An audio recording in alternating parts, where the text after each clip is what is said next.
सभी का स्वागत है आज के नए वीडियो पे। आज मैं आपको बना के दिखाऊंगा रूफूस से विंडोज बूटेबल। आप देखिए यहाँ पर रूफूस का सबसे लेटेस्ट वर्जन मैं यूज कर रहा हूँ 4.0। ये हाल ही पे रिलीज हुआ है और इस वीडियो पे हम आगे बढ़ेंगे उससे पहले आपके लिए एक नोट इन्फॉर्मेशन है। आप अपने पीसी का एंटीवायरस को डिसेबल कर दें टेम्पररी तौर से, जब तक कि आप ये पेन ड्राइव को बूटेबल बनाते हैं तब तक। अब डिसेबल करने के लिए मैं इसलिए बोल रहा हूँ क्योंकि कई बार आप पायरेटेड विंडोज को बूटेबल बनाने की कोशिश करते हैं और उसमें पहले से ही क्रैक फाइल डला रहता है ताकि वो आपका विंडोज को एक्टिवेट कर सके।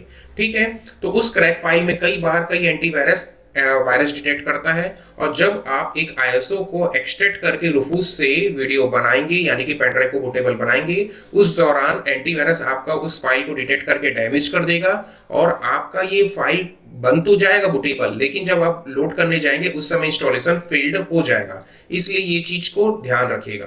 अब बात करते हैं, सबसे पहले आपको रूफूस सॉफ्टवेयर को रन एज एडमिनिस्ट्रेटर पे रन करना है।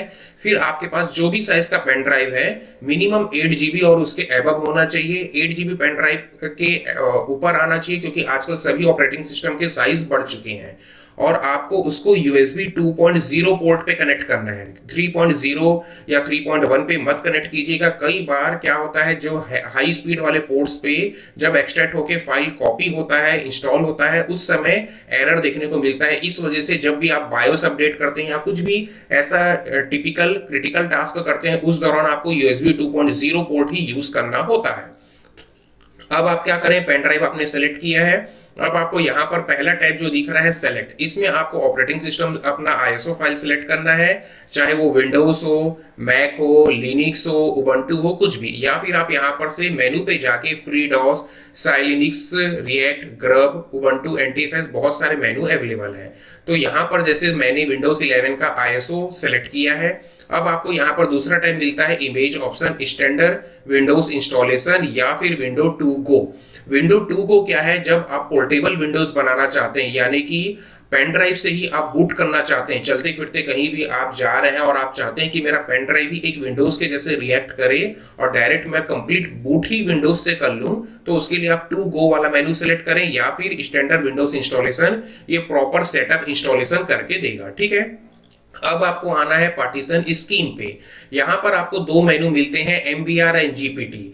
अगर आपको एकदम इजी अंडरस्टैंडिंग लैंग्वेज में मैं समझाऊं तो MBR पार्टीशन जो HDD हार्ड डिस्क आता था, जो 5400 आरपीएम 7200 आरपीएम, ये उसके लिए बेटर ऑफ चॉइस है।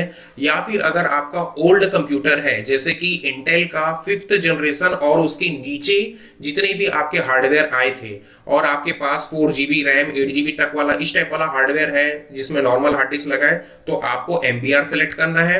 आपको जीपीटी कब करना है, जब आप इंटेल का 6th जनरेशन प्रोसेसर और उससे ऊपर जो भी जनरेशन का प्रोसेसर चला रहे हैं तब, या फिर आपके पास SATA SSD है या फिर NVMe M.2 SSD हो, जो भी है SSD वाले लोग, आपको जीपीटी पार्टीशन यूज करना है। ठीक है, और यहाँ पर जैसे आप MBR करेंगे तो यहाँ पर आपको एक और मेनू आता है बायोस UEF वाला, है ना, तो इसे कुछ छेड़ना नहीं है, जीपीटी ही रखना है। ठीक है, तो आप जीपीटी रखें, कोई प्रॉब्लम नहीं आएगा। अब आपको क्या करना है, यहाँ पर लिस्ट USB ड्राइव, ये उस केस के लिए है जब आपके पास एक्सटर्नल हार्ड डिस्क वगैरह है या फिर आपका पेन ड्राइव सही से शो नहीं कर रहा है, तो उस केस के लिए आपको ये वाला मेनू ऑन करना है, अदरवाइज करने की जरूरत नहीं है। अब मैं आपको MBR पे सेलेक्ट करके एक मेनू बता देता हूँ। यहाँ पर आपको लिखा है रूफूस MBR बायोस ID, तो इसे आपको सेलेक्ट करके डिफॉल्ट पे डालना है जो बाय डिफॉल्ट ही रहता है। और यहाँ पर आपको एक सेकंड में एक मेनू दिख रहा है add fix for old BIOS extra partition.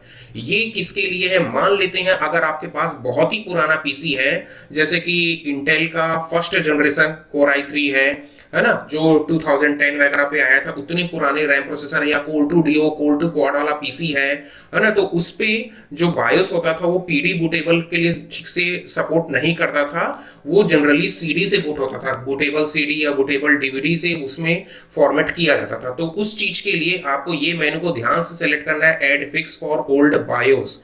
ये काफी पुराने अगर आपका सिस्टम है विंडोज XP या विंडोज 7 हार्डवेयर वाला, उसके लिए आपको ये मेनू सेलेक्ट करना है। ठीक है, अब हम आगे बढ़ते हैं। जीपीटी हमने सेलेक्ट किया है, यहाँ पर हमारा जो आईएसओ फाइल है उसका लेवल नेम आएगा, यानी कि पेन ड्राइव आपका इस नाम का दिखने लग जाएगा।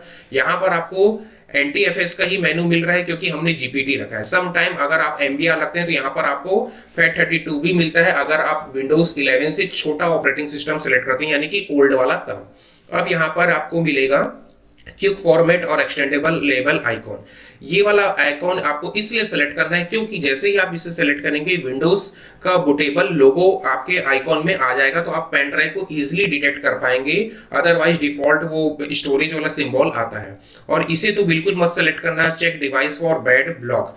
ये काफी टाइम ले लेगा और बहुत ज्यादा हैवी आपका बूटेबल बनने का टाइम हो जाएगा, तो आपका वीडियो काफी एक्सटेंड हो जाएगा।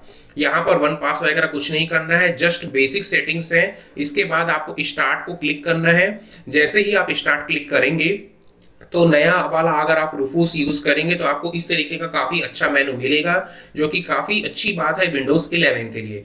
देखिए विंडोज 11 के लिए कुछ रिस्ट्रिक्शंस थे माइक्रोसॉफ्ट की तरफ से, जैसे कि मिनिमम आपके पास 4 GB ऑफ रैम होना चाहिए, सिक्योर बूट होना चाहिए और TPM 2.0 होना चाहिए। ये ओल्ड हार्डवेयर पे ये सब फीचर्स अवेलेबल नहीं है, तो ये सब फीचर्स को ये बाईपास करके देगा। दूसरा आपके पास मेनू है कि ऑनलाइन माइक्रोसॉफ्ट अकाउंट। जब आप विंडोज 11 लोड करेंगे सेटअप के दौरान ही आपको माइक्रोसॉफ्ट का आईडी लॉगिन करना पड़ेगा, उसके बगैर उसका डेस्कटॉप आएगा ही नहीं। आप वहीं पर रुक जाएंगे कि भाई नेक्स्ट, इसकी ऑप्शन आता ही नहीं है, तो ये उस चीज के लिए दिया गया है। इसके बाद set region option default value, ये क्या है, जैसे कि अभी मैं इंडिया से हूं तो इंडिया का रीजन मैंने सेलेक्ट करके ये ऑपरेटिंग सिस्टम यूज कर रहा हूं, तो अगर मैं इसे सेलेक्ट करता हूं तो मेरा जो बूटेबल फाइल बनेगा वो बाय डिफॉल्ट इंडिया रीजन पे सेलेक्टेड रहेगा। इसके बाद आपको एक ऑप्शन मिल रहा है डिसेबल डेटा कलेक्शन। ये काफी अच्छी चीज है, इसे भी ऑन रखेगा। इसकी प्राइवेसी क्वेश्चन, यानी कि आपका जो डेटा है उसको प्राइवेसी को स्किप करेगा, डेटा आपका कलेक्ट नहीं करेगा आप विंडोज पे क्या यूज कर रहे हैं। तो ये सब मेनू आपको ध्यान से सेलेक्ट कर लीजिएगा और इसके बाद ओके दबाइए। फिर आपका एक वार्निंग मैसेज आएगा कि आपके पेन ड्राइव में जो भी डेटा है वो डिलीट हो जाएगा बूटेबल बनने के दौरान। तो ये तो जाहिर सी बात है क्योंकि फॉर्मेट होके ही वो बनेगा। अब आप क्या करना है, डायरेक्ट इसे ओके करेंगे तो आपका विंडोज बनना चालू हो जाएगा। अब आप देखिए यहाँ पर आपका पार्टीशन वार्टीशन ऑटोमेटिकली ये पूरा ऑटो प्रोसेस है, कंप्लीट ये बना के देगा। अब मैं आपको बता दूं कि इस प्रोसेस में कुछ टाइम लग सकता है, तो वीडियो को मैं एंड कर देता हूं और यहां पर जैसे ही ये सक्सेसफुल वीडियो बन जाएगा उसके बाद आप पीडी को बूटेबल करके यूज कर सकते हैं। तो इसी तरीके के इंटरेस्टिंग वीडियोस के लिए प्लीज चैनल सब्सक्राइब करके रखें। वीडियो अच्छा लगा है तो लाइक शेयर जरूर करें। कुछ डाउट्स है तो कमेंट्स से आप पूछ सकते हैं। चैनल पे आपको काफी सारे कंटेंट्स मिल जाएंगे, प्लीज विजिट कर लें। अब हम मिलते हैं अपने अगले वीडियो पे, तब तक के लिए thank you, have a nice day.